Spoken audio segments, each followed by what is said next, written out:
Yes, I am a man. Yes, I wear feminine clothes sometimes. No, you do not now, or ever, have my permission to call me a crossdresser.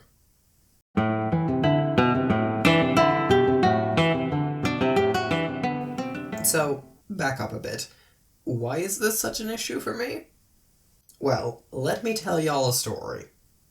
Let me take you back a bit to the bright, sunny fields of early 2019. I was complaining in a group chat about Truscom and their policing of how trans people can and can't dress. In the course of this complaining, I of course brought up my own personal style, which, as I might have mentioned before, fluctuates wildly from day to day. Anyway, in this conversation was a woman.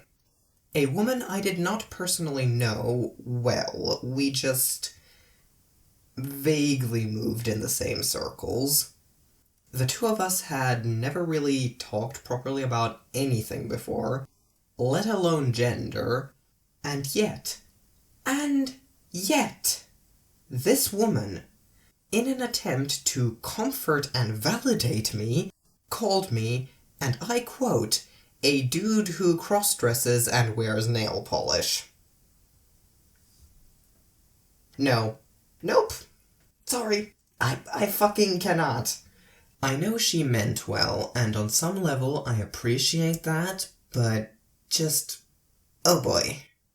I should at this point probably mention that I bear this person no ill will. It was an unfortunate mistake on her part, and I should probably have told her it made me uncomfortable, but as we didn't and still don't interact like ever beyond this one single conversation, it would feel really awkward to just pop into her DMs about an exchange she probably doesn't even remember anymore, like, hey, you unintentionally hurt my feelings a year ago.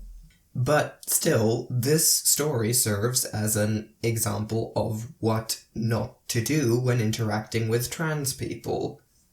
Even if you are a trans person yourself. Because she is a trans woman. Trans people can make mistakes around each other in regards to language too.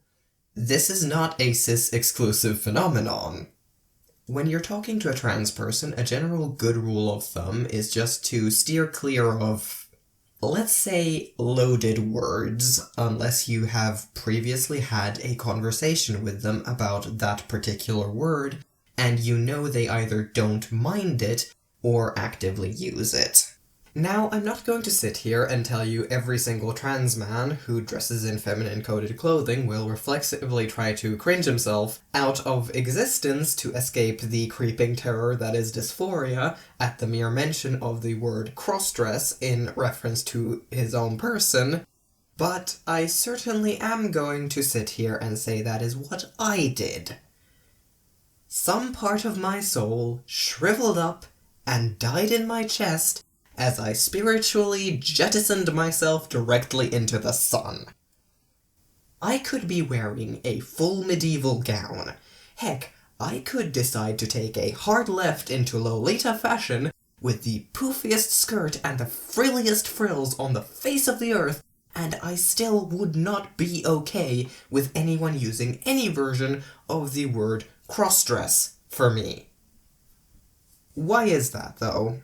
Well, it's because to be able to wear these clothes that I still like, and think look good, and avoid feeling terrible about it, I've had to do a bit of reworking in how I think about them. And it did not come easy. I had to work at this, both to get rid of my own preconceived notions and change my thinking so I could enjoy the feeling of spinning in a skirt again. Because, yes, that is fucking fun, and I enjoy it a lot. When I wear a shirt I found in the women's section, I'm not wearing a woman's shirt. It's a man's shirt because it's mine and I'm wearing it. I may occasionally dress in a feminine style, but I never wear women's clothing because clothing has no gender. Calling me a crossdresser puts the gender right back in the clothes and crashes down a huge wave of dysphoria and general just not good feelings onto my head. This also, by the way, is not a universal trans experience, because there are no universal trans experiences. To a lot of trans people, the gender of their clothing is super important and validating. But these also tend to be trans people who very much dress in line with the societal expectations of their gender, of which I am not one. I say as I sit writing this in a plaid shirt and jeans. Listen, when I say fluctuates wildly, I did mean fluctuates wildly.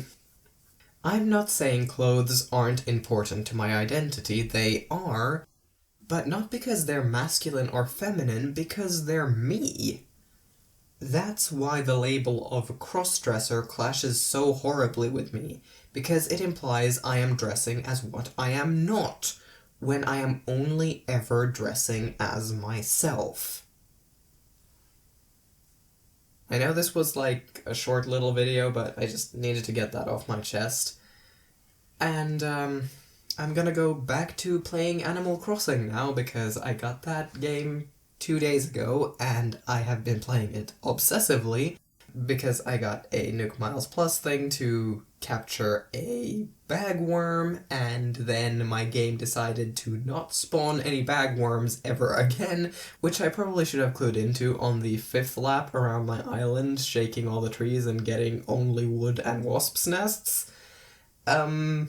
But I didn't, because I'm a dumbass, so instead I just fucked around and caught a bunch of other insects and did a lot of fishing, and now I have a veritable mountain of specimens stacked behind my tent waiting for Blathers, who is not on my island yet, because I'm also a dumbass who didn't realize that I needed to give Tom Nook 5 creatures before that particular event would trigger.